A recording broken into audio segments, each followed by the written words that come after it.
So dear learners, in this video we will be discussing about our next type of testing process, that is users testing, or in one or the other way it will also be known as acceptance testing, and its different types. Okay, so basically the user testing, here as the name itself indicates, user means the customer or end user. Okay, so user or customer testing, it's a stage in the testing process in which users or customers provide their real time input, and also they will advise on the system testing. Okay, so that is the reason that it will be known as what, the user testing.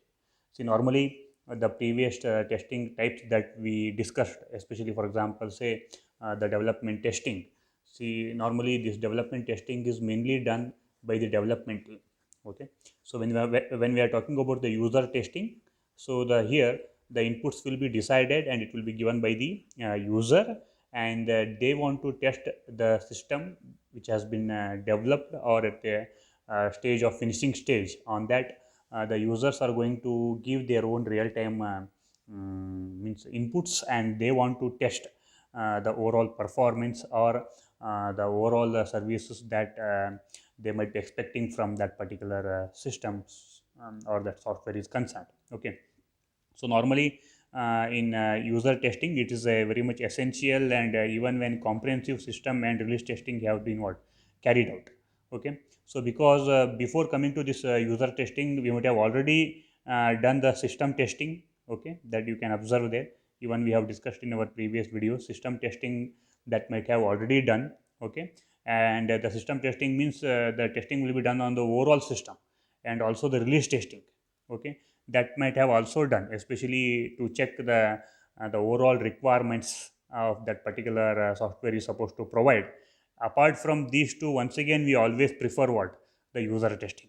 Okay, so the reason for this is it is going to influence from the user's working environment. Okay, have major effect on what, the reliability, performance, usability, and what, the robustness of a system.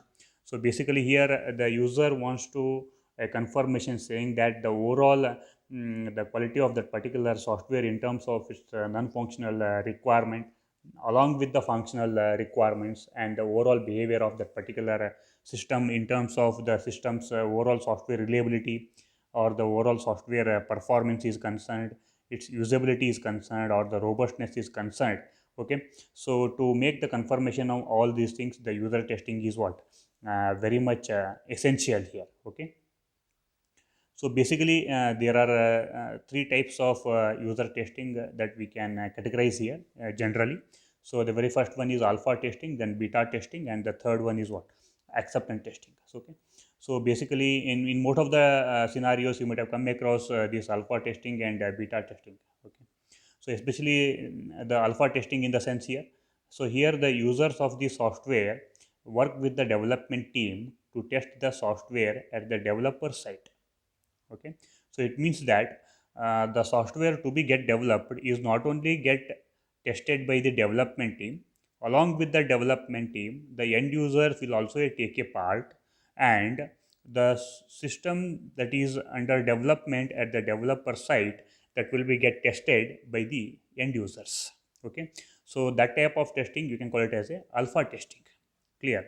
And what about the beta testing here? So beta testing is just like a next stage here. Okay, so here what happens, a release of the software will be made available to some set of the users, or that end users or customers, and allow them to experiment and to raise problems that may discover with the system developers. Okay, so here what happens, this beta testing will be done outside the developer set. It means that it will be hand over to a set of customers or that end users, and they will experiment on that particular delivered system. Okay, that software, and if any problems or any bugs or any other expectations which that system might have not met, that will be get intimated to the system developers. Okay, or the end users will be giving a kind of feedback. Okay, during this beta testing, especially even this beta testing, either it may be the system might be delivered to a set of customers, or in generally as a generic product, sometimes even through online also, even in the internet also you might have observed. So some of the generic softwares will be get released in common, okay, through online, so that the customers can make use of that particular system, and they can generally give their feedback about the overall performance of that particular system. So that we can call it as what, the beta testing here, okay. So once the alpha testing, beta testing, that everything is get finalized, now we will go for the final testing, that is what, an acceptance testing, okay. So the name itself indicates that here, so finally the conclusion will be done based on whether the end users are going to accept the software which has been developed, or to reject, whether they have rejected it, okay. So here the customer tests a system to decide whether or not it is ready to be accepted from the system developers and deployed in the customer environment, primarily for what, custom systems, okay, especially for customized softwares are concerned, okay. So this acceptance testing is very very important, where the final decision is taken by the end user, saying that, okay, if they accept only it, then it is allowed that the software is to be get deployed in their working environment, and they will start using this. And if any dissatisfaction is there, then automatically the system will be get rejected. This is about what, the acceptance testing, okay. So just have a look at a little bit in depth about this acceptance testing process is concerned here. So some of the stages are here. So the stages of acceptance test is, it will always start with the defining the acceptance criteria, okay. Then the output will be what, a test criteria that we can define here. Then plan for acceptance testing, then we will have a test plan. Then that will be acting as an input for deriving the acceptance tests, okay. So with which we can generate a different sort of test cases. With that test cases, we are going to run the acceptance test. Then we will be getting a test result as an output, and these test results will be get analyzed, and finally based on these test results we are going to negotiate the test result, okay. And based on the negotiations, finally we will prepare a report, okay. So based on this report, final decision will be taken, saying that whether the software is going to be get accepted, or what, it will be get rejected, okay. So this is how the different stages of acceptance test will be taken place, okay. Just these are all the different stages, just know what we told, okay. So your acceptance test will always start with what, defining the acceptance criteria.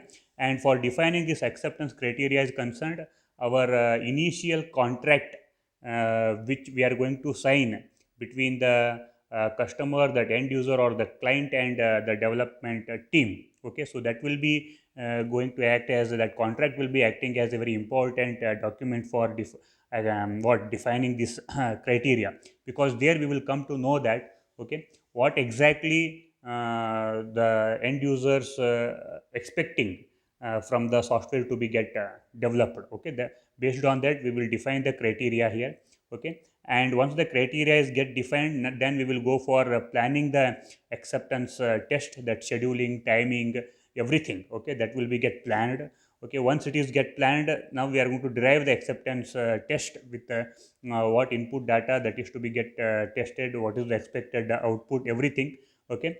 So that we are going to derive the test.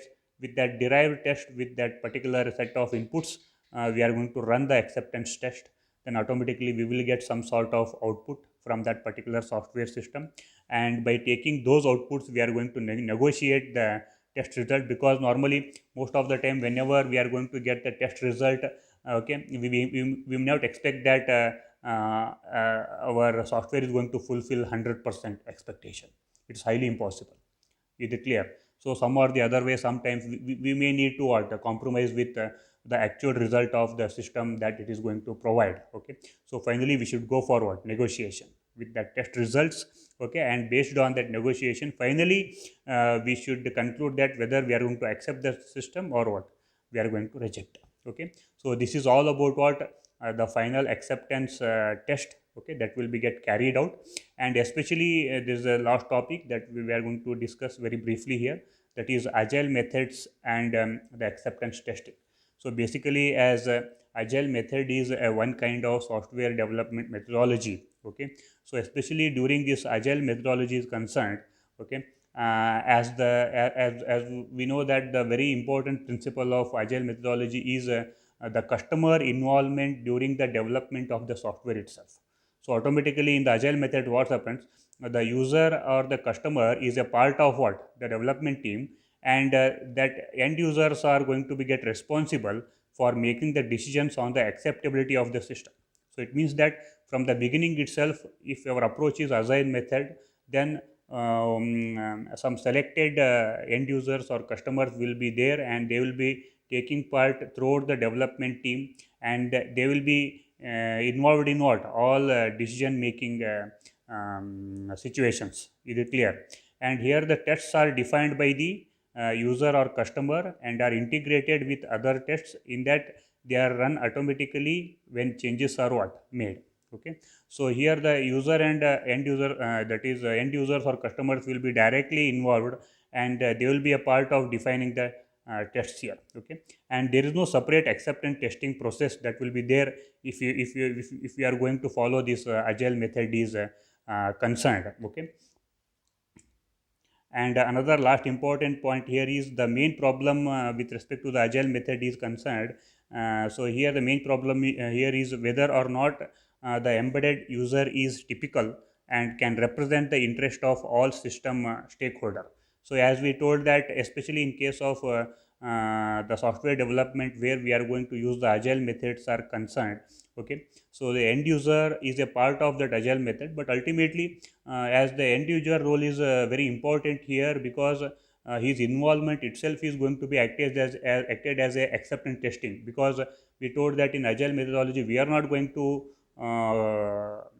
do any acceptance testing separately. So okay, so finally the presence of that particular end user is very important here. Okay, how serious that particular end user is throughout the overall development and the testing process is concerned, because that particular end user is going to represent the whole team of the customers or end users tomorrow, once the software is going to be get deployed in their environment. Okay, so that is why that particular person's interest is very very important. That point here it is mentioned. Okay, so this is all about the agile method and acceptance testing. Okay, so here hope all of you have understood the main theme of this user testing and acceptance testing and its type. Okay, thank you.